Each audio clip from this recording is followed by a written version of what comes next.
ನಮಸ್ಕಾರ ಫ್ರೆಂಡ್ಸ್, ಎಲ್ರಿಗೂ ಅದ್ವಿಕ್ ಭಕ್ತಿ ಚಾನಲ್ಗೆ ಸ್ವಾಗತ. ನೋಡಿ ಫ್ರೆಂಡ್ಸ್, ಇದು ನೀವು ನೋಡಿರ್ಬೋದು, ನಿಮ್ಮ ಮನೆ ಅಕ್ಕಪಕ್ಕ, ನಿಮ್ಮ ತೋಟ ಎಲ್ಲಾದರೂ ನೀವು ನೋಡಿರ್ಬೋದು. ಹಳ್ಳಿಯವರಿದ್ದರೆ ನೋಡಿರ್ತೀರ. ಇದನ್ನು ನಾವು ಚಿಕ್ಕವರಿದ್ದಾಗ ಗಾಯಕ್ಕೆಲ್ಲ ಹಚ್ತಿದ್ವಿ. ಇದರ ತಪ್ಪಲನ್ನು ತೆಗೆದು ನಾವು ಉಜ್ಜಿ ಗಾಯದ ಮೇಲೆ ಇದ್ರ ರಸ ಬರುತ್ತೆ, ಅದನ್ನು ಗಾಯದ ಮೇಲೆ ಹಾಕಿ ಅದರ ಉಳಿದಂಥ ಇದನ್ನು ಕಟ್ಟಿ ಬಟ್ಟೆಯಿಂದ ಗಾಯ ಪೂರ್ತಿಯಾಗಿ ಕಡಿಮೆಯಾಗಿ ಹೋಗ್ತಿತ್ತು. ಫ್ರೆಂಡ್ಸ್, ಇದು ಒಳ್ಳೆ ಮದ್ದು. ಆಗ ಯಾವುದು ಬ್ಯಾಂಡೇಜು ಯಾವುದೂ ಇರಲಿಲ್ಲ.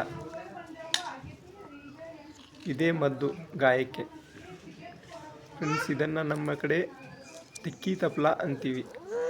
ಇದನ್ನು ನಿಮ್ಮ ಕಡೆ ಏನಂತಾರೆ ಅಂತ ಕಮೆಂಟ್ ಮಾಡಿ ತಿಳಿಸಿ. ತುಂಬ ಪವರ್ಫುಲ್ ಔಷಧಿ ಇದು.